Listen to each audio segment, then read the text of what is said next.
Ladies and gentlemen, good day and welcome to the Wabco India Limited Q3 FY22 post-results conference call hosted by Batlivala & Karani Securities India Private Limited. As a reminder, all participant lines will be in the listen-only mode and there will be an opportunity for you to ask questions after the presentation concludes. Should you need assistance during the conference call, please signal an operator by pressing star then 0 on your touchtone phone.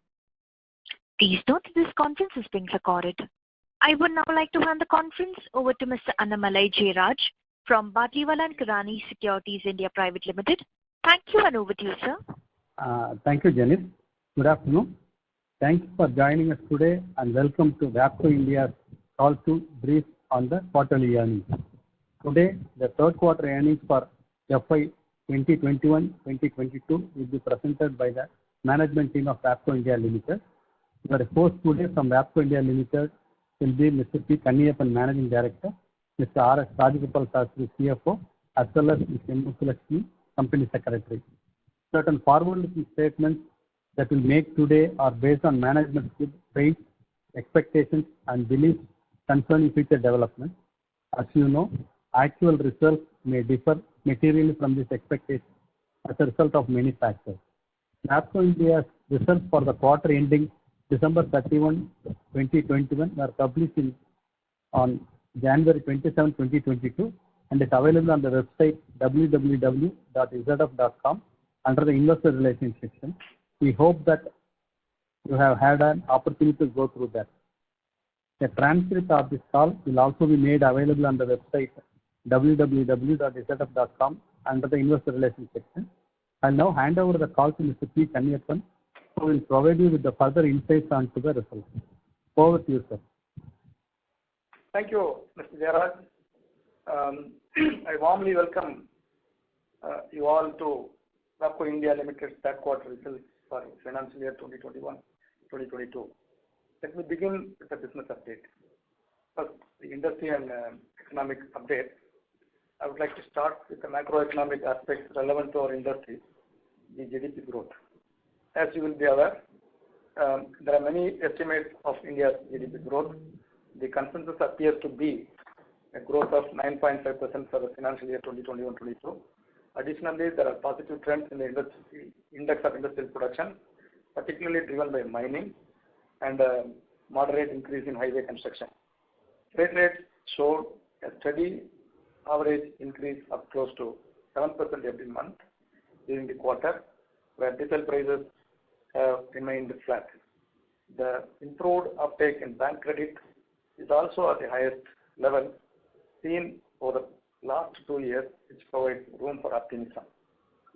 This should augur well for our industry in terms of both demand and sales.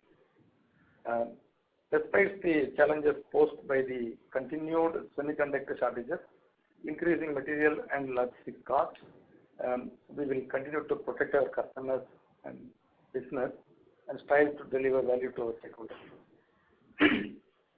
Our customers produced almost 66,000 air brake vehicles in this quarter, a growth of 14.2%. This is the corresponding quarter of the previous financial year. The base effect of the earlier quarters is now wearing off. This, combined with our own outperformance, has generated sales growth in OE, which I will cover in more detail in the financial section.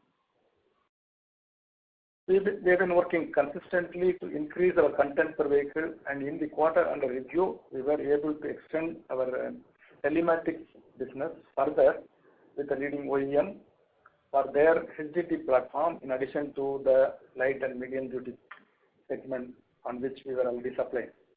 We were also able to increase our share of business to OEM products, including the lift axle control system, and increase the penetration of our hill start aid feature with more and more vehicle platforms being equipped with this technology. In the aftermarket segment, we were able to provide retrofitment solutions for advanced connectivity solutions like Trailer Pulse. Trailer Pulse is an excellent solution that makes the most of enhanced connectivity functionality. It monitors the health of the trailer and transmits crucial information through different multifunctional and dynamic web-based platforms, thereby allowing fleet operators to make informed decisions about their trailers more quickly. Designed to capture maximum data on trailers with limited electronics, Trailer Pulse is a robust trailer telematics solution that supplies real-time location and rich electronic braking system data. We were also successful in expanding our aftermarket distribution network with the appointment of 13 new wholesale distributors with over 100 additional branches, improving our pan-India reach. Taking the digital initiatives for the aftermarket a step further, we also launched a dealer and mechanic reward program on the customer center, which is our own e-commerce platform. The export growth is muted in the quarter due to the non-availability of semiconductor components. We commenced the deliveries of compressors to DAF and the levers for air disc brakes from our Mahindra World City plant. We have secured additional businesses for double diaphragm spring brake actuator and automatic slack adjusters from the North American market. The greatest single impact on the industry and our company has been the commodity price inflation. Between the same quarter of the previous year and the current quarter, aluminum became 72% more expensive, hot rolled steel by 46%, cold rolled steel by 44%, cast iron by 70%, and copper by 42%. This had a significant impact on our material costs, although we have worked very closely with our customers and secured partially compensation to help offset this impact partially. We are taking multiple initiatives which include seeking further compensation from customers and also driving productivity initiatives in the supply chain and factories, localization of the imported components, and also redesigning the products to cost of some of the products where there are opportunities. The company has significant export content, and our standard exporting currency is euros. The quarter began with a strong euro of INR 88.34 per euro on the 1st of July, and then to 84.65 on 31st of December 2021. This had an impact on our results because of the mark-to-market of forex denominated assets and liabilities. The global commercial vehicle market continues to feel the impact of semiconductor shortages. We are working with our global supply chains to move carefully with agility to protect the interest of our customers here in India. Now I am moving to another topic, integration and expansion of ZF business in India. ZF announced the successful launch of its new commercial vehicle solutions CVS division with effect from 1st of January 2022. The new division combines ZF's expertise in the commercial vehicle industry and will significantly advance the solution for safe, sustainable, and digitized transportation.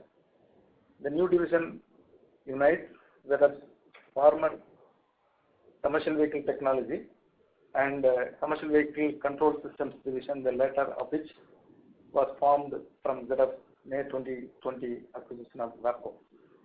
As TVS India, our vision is to help shape the future of commercial transportation systems in India.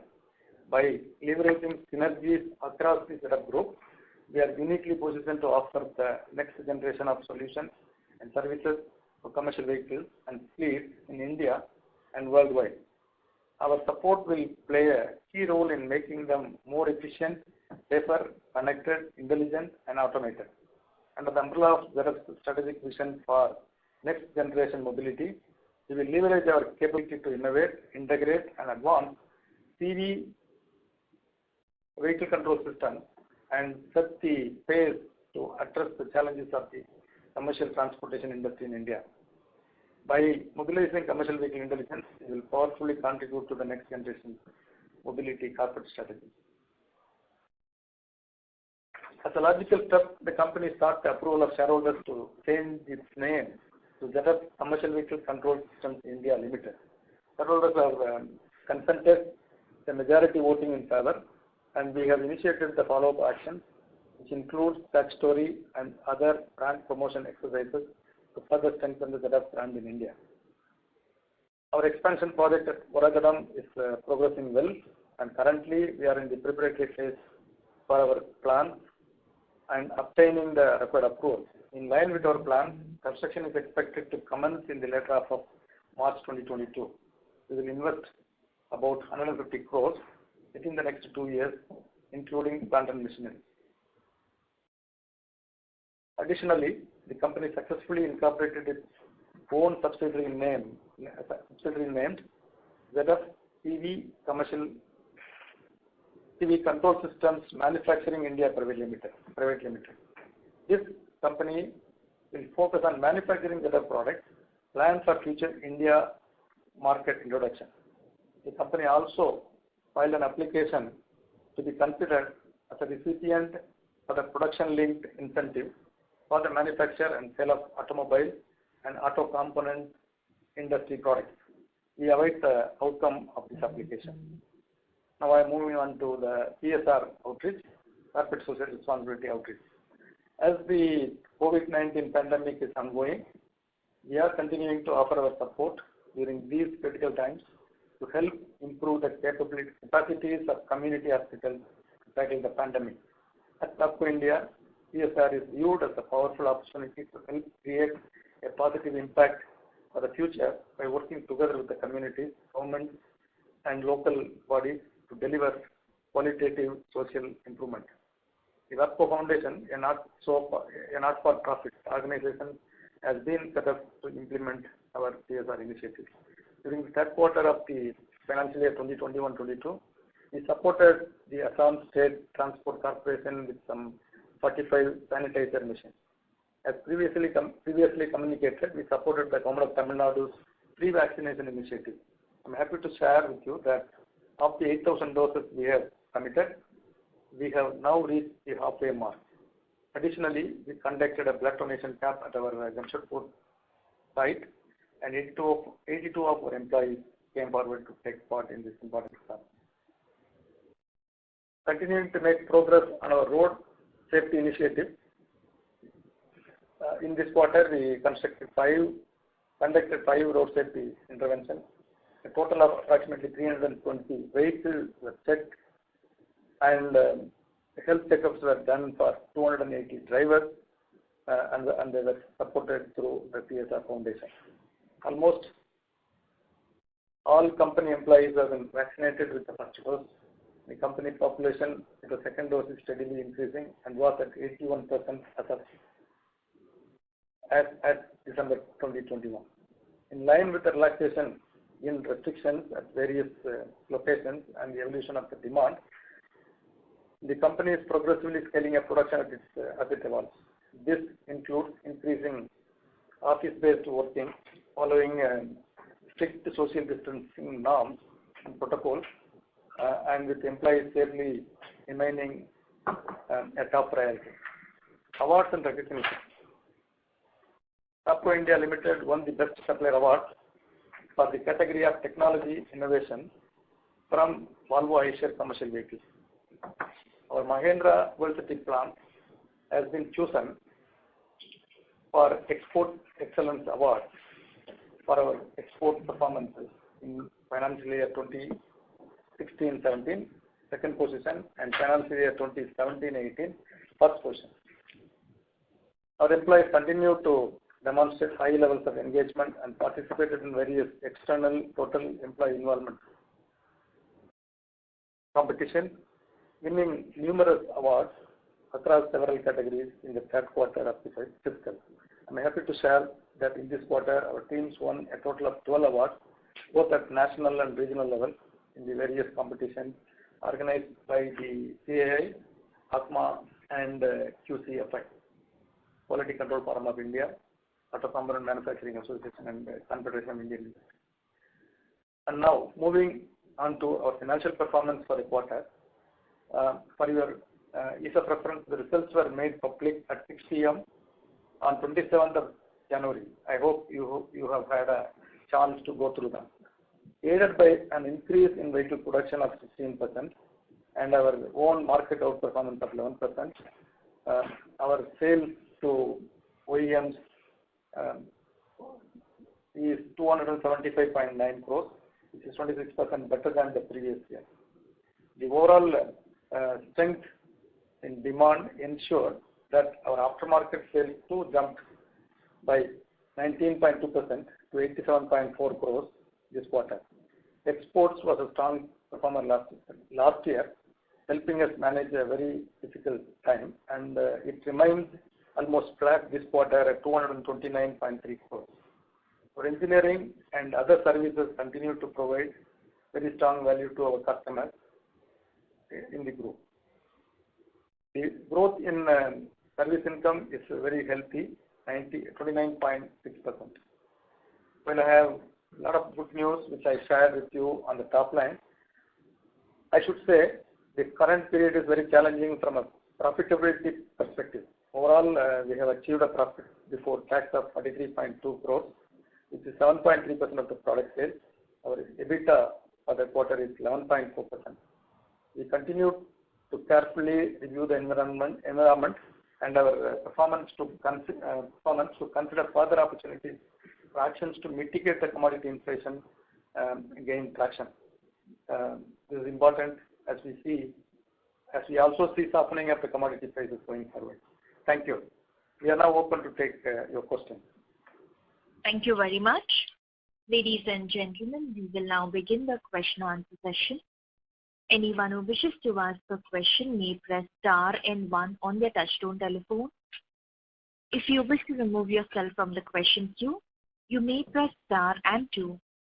Participants are requested to use handsets while asking a question. Ladies and gentlemen, we will wait for a moment while the question queue assembles. The first question is from the line of Vimal Gohil from Union AMC. Please go ahead. Yeah, thank you for the opportunity, sir. Sir, I'm not sure if you mentioned this. I joined the call a bit late, so I'm sorry if I'm making the repeat. If you could just highlight the OEM, domestic aftermarket, and export business for me, please. Yeah. See, actually, the our performance in the OEM has been, of course, driven by two factors. The vehicle growth itself has grown versus the previous year quarter, 14.2%.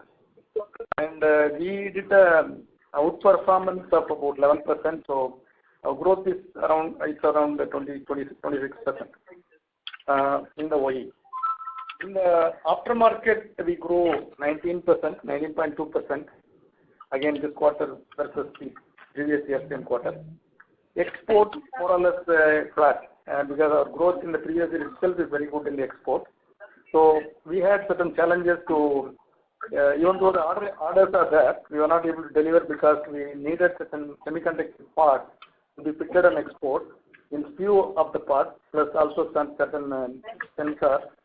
These items are to be imported, fitted in our in the product and then dispatched. Because of the challenges of getting that semiconductor components, so our aftermarket sales, our export sales, it was somewhat muted. Plus also globally there are a lot of challenges due to semiconductor in our our other sites which are actually importing the products from us. Their growth has also been muted. So export is more or less flat at 229 crores. Got it, sir. Sir, just wanted to get a sense on the domestic piece. You said that that piece was about had grown by 26%, and you said that your market with air brake system grew by about 14%. Sir, would it be fair to make a comparison with the overall MNHCV? With if we just compare the 16 tonner and above goods carriers and above vehicle segment in order to gauge your performance, how should we sort of gauge that? See, we have a comparison of largely air brake vehicles. Air brake is essentially above 16 all are air brake, but even there are vehicles above 7 tons also. Quite a number of vehicles are in the air brake segment. As I said, the industry in that segment has been growing at, it has grown in that quarter at about 14.2%. And we have outgrown the market by about 11%. So this is the same. So largely our play is in the above 16 ton, but we also have a certain amount of certain sales we make above 7 ton as well. So the in the sector the growth is largely driven by the e-commerce sector, tippers. Most recently there is a traction on the haulage also. So the industry, of course, if you see compared to the previous year, there is a growth of this 14.2%. But within the quarter, it started well in October, but then there was slowly started moderating November and December. Again, because probably the new year, new model year, with all the scrappage policy that is going to come, 15 years people have to scrap the vehicles. So there was some muted growth within the quarter itself from the beginning to end, October to December. But we see, but we see in January onwards, we see little more positive news further. Right. Sir, I mean, I was just looking at the 16 ton and above goods carrier vehicle production. It comes to around 45,000, but I'll take that clarification offline. Sir, my next question was on margin. If you could just probably, you said that the raw material cost is the one which got because of which we got impacted. Just wanted to get a sense, have we started passing that on to customers now, because we are way off our normal gross margins at this point in time? That's point number one on margins. The second point is the overheads, that is other expenses this quarter have been pretty high at about 89 crores, which is almost a 46% YOY growth.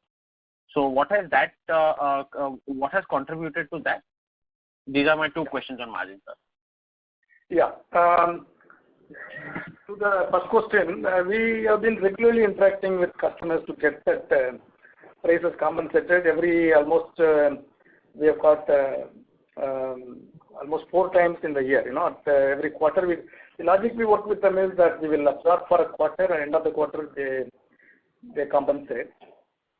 So in the OE, but the challenge was the maximum increase happened in October December quarter, main in the aluminum. Aluminum very steeply increased in that quarter.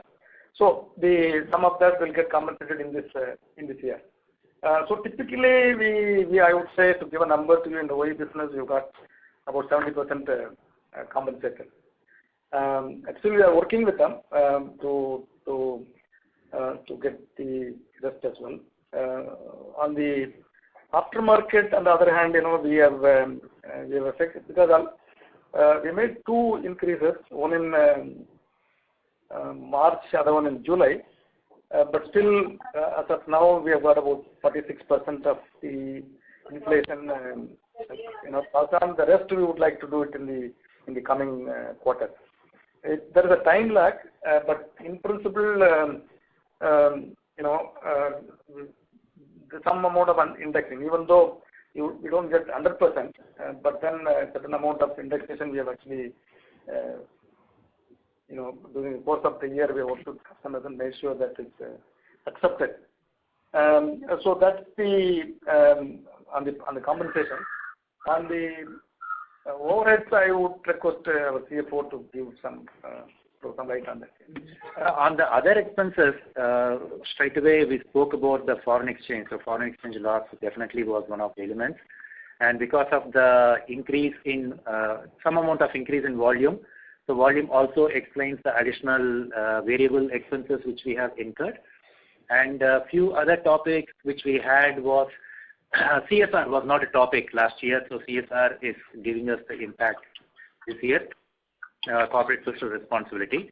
And we did have a certain amount of tailwinds last year because some of the assets which we had impaired, we found alternate uses to them, and we wrote them back into the books, and they are working right now. But that particular tailwind is not available today. And we also we are benefited by the MEIS last year, and you know that MEIS has been replaced with ROTEP, and ROTEP is not available for special economic zones. So some of these are the elements which actually caused increase in the other expenses. And a couple of other topics were that there are some expenses which we are incurring to manage the business for export of services, and you would also see that it is compensated by the significant increase in the export of services revenue. Other income also you see there is an increase. So that's the total story for the major elements within the other expenses. Mr. Shastri, how much would be the forex loss? Could you quantify that for us this quarter? We have incurred a loss of close to 4.5 crores. 4.5 crores. Okay, got it. And sir, do you still maintain our long-term aspiration of significantly improving our profitability? This company has had a history of operating at nearly 16% margins in the past, where the volumes were good. Of course, the business momentum was pretty good in FY18-19. But given the fact that once the momentum for MNHCV OEM volumes returns, export volumes get better, do you expect to get to that 15% margins going forward in the next a couple of years at least? Yeah, the 16% versus now there are certain tailwinds that were available, no longer available. We used to get about 2% improvement on the export incentives, which is not there, plus probably some CSR. These are the two things I would say is the certain tailwinds available, not there now. But we are see, there are a few things I would like to highlight. One is the industry volume itself still is much lower than what we have invested in terms of capacity, because it used to be per quarter. Per quarter we used to do for a peak of almost 120,000 vehicles. If you see in this quarter, because I always compare the air brake vehicles, in this quarter under review, it was 66,000 vehicles. So still, but then the positive news is that we are seeing improvement, and we believe the market will continue to grow. Still not clear when it will reach the peak, but at least next 2-3 years there will be a growth in the vehicle numbers with the economic growth that is being predicted. That is one. So it will definitely improve our margin because you're comparing with the earlier one. The second is we have been doing a very strong focus on our aftermarket, and even in the OE now we are also we are building a new business on the digital side, which we did certain work earlier, but now we reached some level, and we will see that also moving into positive zone in terms of profitability. We have we started getting some subscription revenues, close to 50,000 trucks in our account. This is from the OE route. Plus, we are also now working in the aftermarket to put some of the digital solutions. So we are more and more trying to get the vehicles connected to us, subscription revenue, the initial investment that we made, all those things will be paid back. So this will also drive the growth at the bottom line.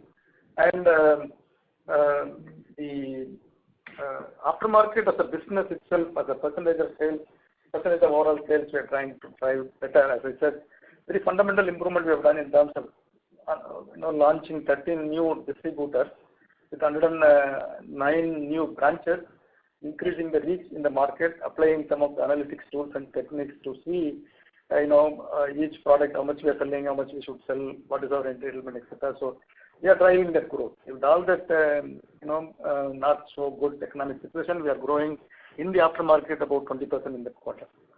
This will drive our aftermarket significantly, meaning our bottom line significantly, because it's a very profitable business. And then, of course, we are fundamentally looking at one side we are working with OEMs to get the compensation. At the same time, we are also looking at internally how to manage to offset the inflation to the extent that what our customer is not compensating, we are trying to do it through many other initiatives. We have been a company pioneering in the lean and TPM type of techniques applied in the supply chain. We are, driving that. Plus, also few of the products where we are not that profitable, we are redesigning to the cost. To make sure that with the design capability that we have, we are redesigning some of that. So all that we are trying to do to make sure that we are back to our profitability level. If not 16%, but as I said, there are certain tailwinds which we had earlier. It is not that much available right now, but we are driving the basic profitability, moving forward. Yeah. Sir, last question was just one last question on the content per vehicle. You have highlighted previously that our entity's content per vehicle versus our own sister concerns across US and Europe. If you look at the content per vehicle, it is still very, very low, somewhere near $600 per vehicle. And the Western geographies, I mean, your sister entities in US and Europe, the content per vehicle is as high as maybe $1,500 to $1,600. So are we still, do we still maintain our positive view on the content per vehicle improving going forward? Where are we in terms of, if you can just give us some update on your new products and the launches, which are the new products that you are going to launch and what are we doing in order to increase our content per vehicle going forward? That was my last question, sir. Thank you so much. Yeah. No, we still hold the same view because India follows global trends. We are always some 2 years behind global trends. So there are a few products that will drive our growth. Of course, I've been highlighting AMP for quite some time, but now the time has come for AMP to pick up, and we are already there in the 9-speed gearbox version. We are launching AMP with a few customers, and that will significantly drive our growth. If you see US and China, they were like the current situation as far as AMP adaptability is concerned few years ago, 4 years ago. But today, in this market, this is one of the very fast growing technology. Similarly, this brake also, we have localized now. A few of the customers, particularly in the electric vehicle, they have adopted. EC, this will drive our other, it will be another important product that will drive our growth, very significant content. And similarly, the electronic stability control slowly started picking up even before regulation. Regulations will come in 2023. And in the near term, there are certain regulations like that, the pressure test connector has been mandated. So it's a small, maybe around 2,000 rupees delta, etc. But some of this will come immediately in the near term. And of course, now in the electrification, now the very rapidly getting adopted, at least in the bus segment. And we are present with our electric compressors. So again, very high content. So we will be driving our outperformance through these products and many new. I also talked about digital business is something that we have started. So it's all these things will drive our growth. We'll more and more move into the autonomous connected electric domain, and this portfolio of products that we are already having it. This will progressively take off. Sure, sir. Thank you so much, sir, and all the very best. Thank you. Thank you. Thank you. Thank you. A reminder to the participants, if you wish to ask a question, please press star then 1 on your touchtone telephone. The next question is from the line of Jinal Seth from Avigra Capital. Please go ahead. Good afternoon, Mr. Kaniappan. Hope all well with you and the team. In the last few calls, you have been highlighting about the global business and exports in that sense, where at some stage, that would come to Wabco India. If I were to look at the trend in the last few quarters, we've kind of, we are in that 220 crore run rate. I mean, when do you see that kind of, where the run rate kind of starts picking up? Would that be near term or there's some time to go? Yeah. If you see we have been in the range of about 60 crore per month. If it is 19, 20, 20, 21, even previous year. Previous year around 65, 67 crores. Today we are in the range of about 75 crores per. So that's growth in the last, despite all this COVID and all that. But the challenge we have is the export plant is full now. Mahendra City plant is full. Some of the growth will be very incremental right now, and we are going to, the Oragadam plant, the construction will be starting the end of March, and by end of this year, we will start the SOP. That's the way we are moving, and that will drive our next jump in the growth, and that also will be handling some of the new demand from our new parent. So it's the step increase is expected only when we have the new plant. Right now, the next 1 year, it is largely incremental. Okay, thanks on that. And my second question is, do you expect any regulatory changes in the near term which can kind of help us?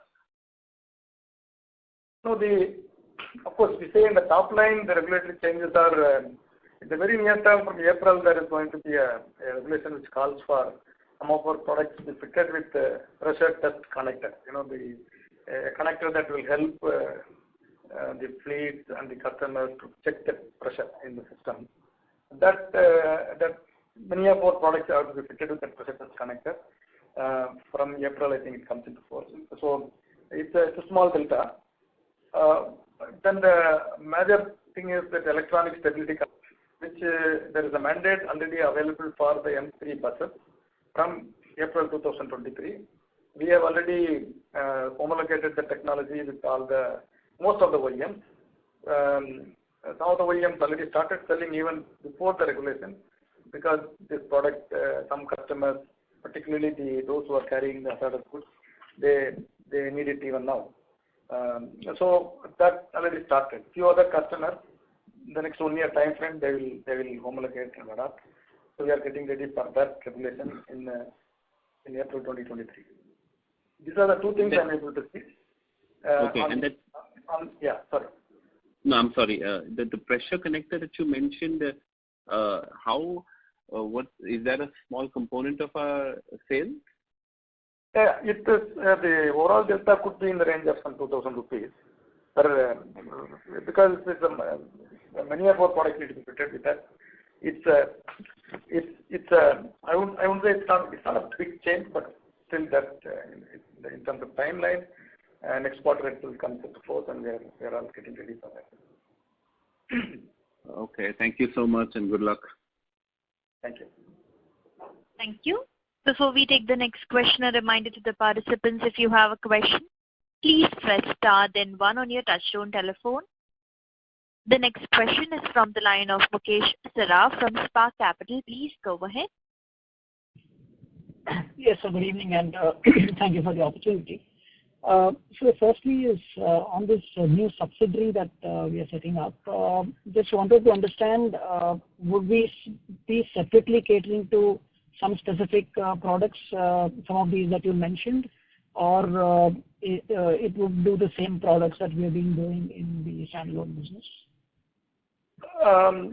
Because actually, right now in the domestic business in Chennai, we have our Ambattur plant is full now, so we need a space. Yeah. Also, we are also the Mahendra City plant for export also full. So the first focus is to support the increasing domestic demand and the export demand through the new subsidiary. And we are starting a new subsidiary because you get the tax benefit, the corporate tax. Sure. if they are able to invoice before March 2023, then we will be operating at 15% level. Right. Also, the new subsidiary can support any new, business that is needed to be localized in India for setup as well. It will have, that advantage. Number one, plus the PLI opportunities of localizing some of the advanced technologies in India. We have listed quite a few in that application. So that also will be done through that subsidiary. Right. And we'll also get the MEIS benefit in that from the exports that we do from there. MEIS, Raja, MEIS is the RODTEP I meant, RODTEP, not MEIS, the RODTEP. We are not designating that as a special economic zone. We are going to operate it as a customs bonded warehouse, so that will be eligible. Right. Okay. And they wouldn't. Yeah. Adding to what MD sir just said, it will be typically new investments, and it will be distinguished by having new business. We will not transfer business from existing entities into the new entities. It will be an expansion in terms of new products or new business, having new customers, and it will be supported by new investments in terms of plant and machinery. Right. So that subsidiary will directly export or directly supply to the customers, or it wouldn't be like a related party. Yes, Mukesh. Right. Understood. And just my second question is on these new products that we are looking at on the domestic side. Have we seen any competition that is also looking to kind of get this? Because obviously the market opportunity goes up significantly with these new products. So either Norbremse or Haldex or any of these other players, are we seeing OEMs also kind of looking to source these products from more suppliers? Wabco is very high, 90% market share in its current products. Yeah, actually, in the OE space, it takes time for any competition to step in because it's a braking system, homologation, and so many things. It takes quite some time. Right. And the industry is actually quite competitive. We are quite so it's new players to take the competitive position. It could be a little challenge. But I see the challenge could be in the aftermarket. In the aftermarket, you don't have there's no big entry barrier, and also so there could be some players who can try and just come into aftermarket. But of course, at the same time, the way we are evolving is moving into digital space now. Like in the aftermarket itself, we are trying to move to the high end also. While we are catering to the repair kits and other products, we're also moving into advanced telematics, etc., in the aftermarket to of course offset any possible impact. In the OE, Mukesh, this electric portfolio of Xerox and of course earlier Wabco has good opportunity now as the bus segment is more and more adapting to electric vehicles, and we see good opportunity to really again grow. There the content could be much higher because those products are the value is much higher. Whether it's electric compressor or electronic braking system or disc brake, all those things are high content products, and most the industry is adapting to those things. Where those, in my view, is actually it's a requirement there to efficiently use that energy. So we see, of course, a good traction in the going forward. I think it won't be overnight, but this year itself we see some good number of electric buses, and few of the customers we have already secured or in the final stage of securing that businesses. And of course, the digital side also, I think it is slowly rapid move forward. Right. So we can broadly expect that our market share remains at similar levels with those new products that we'll kind of enter into? Yeah, by and large. Right. Sure. This is the near term. Sure. Right. I think these are the two questions I had. I'll get back in the queue. So thank you. Thank you. Thank you. The next question is from the line of Chetan Ginodia from Alf Accurate Advisors. Please go ahead. For a great set of numbers. Sir, I have two questions. Firstly, on the gross margin side, we have seen quite a sharp dip in this quarter also and since last 4 quarters. So when do we see, passing off the entire pricing to the customer, and when can we get normalized gross margin levels? Yeah. And as I said, the last 4 quarters, the actual commodity increase started sometime last year. I would say from January onwards. Almost for all the 4 quarters, we had to face this challenge. So that's one of the main reasons for the erosion of the gross margin. Now I see that it's moderating. Number one, it is not. The general expectation is at least 1 or 2 quarters. Still, some commodities may marginally increase, but it won't be at the steep level at which it was going. Number one. So that is one. Second is, as I said in some of the 2 actions which we are taking for the domestic business perspective, that in the aftermarket, we are going to now launch the offset or pass on this increase soon in the market.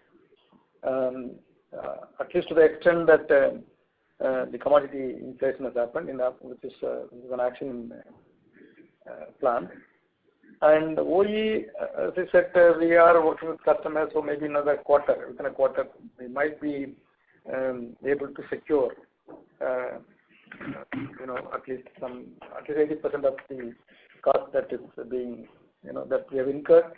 Parallelly, we are also initiating many actions. Of course, we have been continuously doing to offset this, but now we are also accelerating some of those specific actions to really offset the inflation, offset that impact.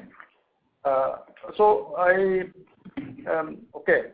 not in a position to exactly tell when, but that's the direction we are moving.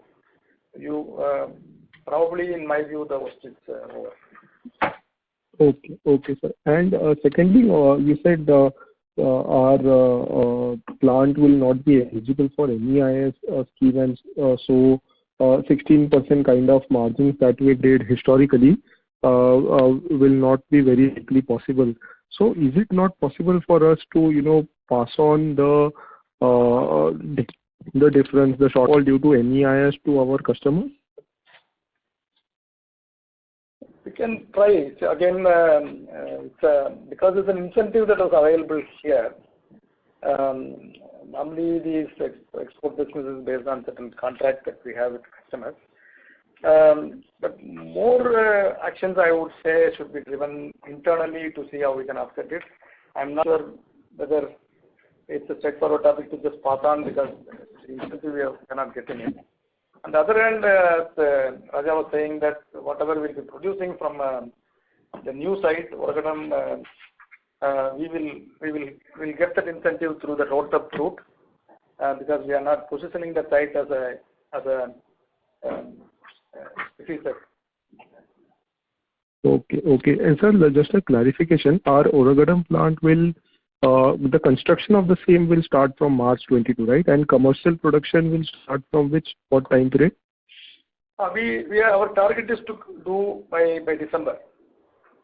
December 22. Yeah, this year. Yeah. Okay. Thank you so much. Thank you. Thank you. Before we take the next question, a reminder to the participants: if you wish to ask a question, please press star then 1 on your touchtone telephone. The next question is from the line of Vasudev Banerjee from ICICI Securities. Please go ahead. Yeah, thanks. Just wanted to understand, as you said, 66,000 units versus the highs of 1 lakh units. So will that be right to assume that broadly you are operating at 60-65% of utilization? Yeah, even though the number is less, but the content is slightly different from those. So I would say we are in the range of about 75% utilization right now. And including the Oragodam plant, which you said, so what is the capex outlook you have for fiscal 23 and 24? Yeah, including the land, building, plant and machinery, everything, we are expecting to be that next 2 years we'll be spending about 150 crore. Each? Not each, combined. And including maintenance and other capex, so 150 crore is only on this new plant, you mean? Yeah. Only for new plant. Yeah, only for Oragadam plant. But overall? Sorry? Overall capex, how you are looking at? Our general run rate is about 100 crores a year. That will continue. And what we are now saying is 150 crores is exclusively for the land, building, and a bit of machinery in the new plant in the next 2 years.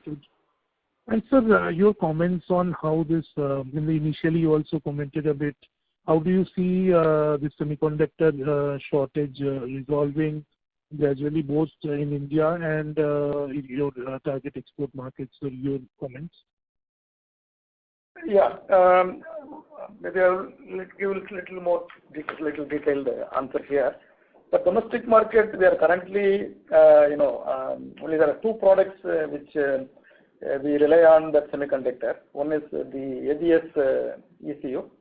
This ABS ECU, there are certain components for the ECU, it's critical, microcontroller, etc.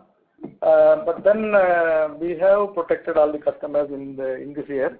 2021 we are fully protected. Next year also, right now, next few, at least in the near term, we are clear. We have protected the customer. We have visibility of the stock. And the other one is on the telematics ECU. We have certain challenges, but we are working with the supply chain to see how we can protect the customer. This is for India. We don't see a big challenge in impacting the top line.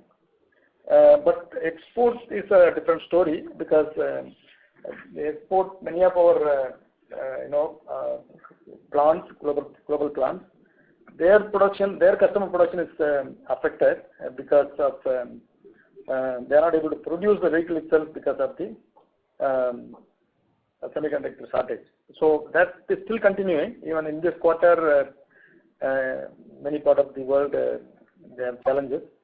To that extent, the impact on our export is it will be there. But at least what I see is maybe we are not able to grow significantly because of that challenge. But otherwise, we are more or less protecting the similar levels. The similar marginal growth still will be there.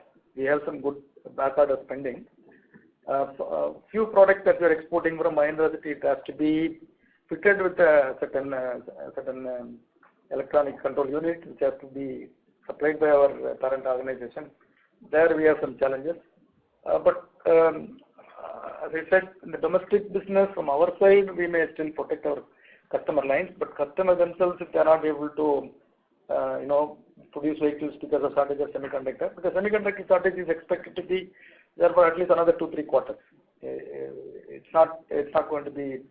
It's not yet over. It is not going to be over at least next 1 quarter. But there is general indication that it may be there. The challenge may be there for at least the whole of 2022, or at least the next 2-3 quarters. So that still uncertainty in the top line. Export, while we have certain challenges, but at least while the growth could be noted, but the basic levels could be at the current level. Just to give you a broad idea, but this is a very lot of uncertainty in this particular aspect. But based on the current, my understanding, I would like to give that information to you. Sir, I hope you mentioned in the earlier part of the call that you have taken almost 70% of the cost escalation for OEMs and around 45% for replacement. Am I right, sir? That's correct. So, for the aftermarket. Aftermarket. So what is the timeline you are looking for each of the segment next leg of hike? Maybe see the aftermarket is we have to make our plan is to make that effort impact. But the point is normally that gets accrued over a period of 1 year or so it's not when we increase it we pass on the increase in a manner that in the case of aftermarket at least now what we are planning is last year March and July we increased. So this year when we increase, but before at least July we would like to cover that 1 year accrual within a year that we completely pass on. That's the way we are planning. On the aftermarket OE side, it's a matter of I would say another quarter or so. We should be at least at level of 80% plus. I'm not sure whether we will be able to get the full compensation because it's still a negotiation. So, but we will go to 80% plus. And are you witnessing any element of raw mat basket reversal altogether? Sorry? Are you witnessing any signs of raw mat basket costing reversing downwards? See, there are indications that number one, it's moderating. If you see the aluminium is only it's very steep increase in October to December quarter, then that is slowly somewhat moderating. Steel is the rate of increase is coming down, but increase is still there. So the general expectation is that it may stay at that level. It may not come down. If at all it comes down, maybe we have probably after April we have to watch. But right now not in a position to give any specific indication. But what we are able to see is that rate of increase has been moderating. Understood. Thanks. Yeah. Thank you. The next question is from the line of Vimal Gohil from Union AMC. Please go ahead. Yeah, sir. Just one clarification. Any idea as to the new plant that you are putting up? The assumption is correct, right? That is the one which we are applying for, which will be going into for the PLI as well in Oragadam. We have included both the holding company, that is Wabco India, and also the subsidiary in our PLI application. Right, but just the PLI entails fresh investment into capex. So can we assume that there is another round of capex coming up in the parent entity Wabco India as well? The investment should be the threshold investment is 250 crores as a minimum on the products which are listed within the AAT listing. So we will have to invest for those products a total of 250 as a threshold, and then we also should be having a 10% growth year on year over the base year. So these are the requirements, and that definitely we are planning. Right. So 250 crore of investment. Okay. Right. Sir, could you just help us with one data point? If you can just highlight for FY21, how much was our intake in MEIS, and going forward that our new Oragadam plant is not going to be eligible for rod tape or MEIS. What could be the total loss, and thus the loss in margin? We used to get about 2% of our export sales as MEIS, and that today is not there from the special economic zone. So even if you take a 700 crore export, 750 crore export, we are talking about close to 15 crores we missed over the entire year. Right. So that won't be there at all now for any of your plants, or will it be there for the new plant and the old plant? I'm just sort of confused. Oragadam will be eligible because will be eligible for rod tape. Rod tape is at a much lower rate compared to the 2% of MEIS. Rod tape is about 0.9% for our chapter, but at least that will be eligible from Oragadam for whatever we export out of the plant. Got it. Oh, fair enough, sir. Thank you so much. Thank you. Thank you very much. Thank you.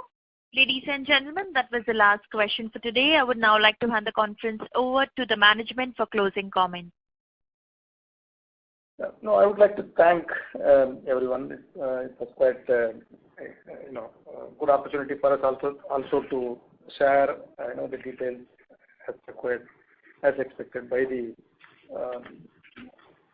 in this call. So thank you very much. Thank you very much. On behalf of Batliwala and Karani Securities, we conclude today's conference. Thank you all for joining. You may now disconnect your lines.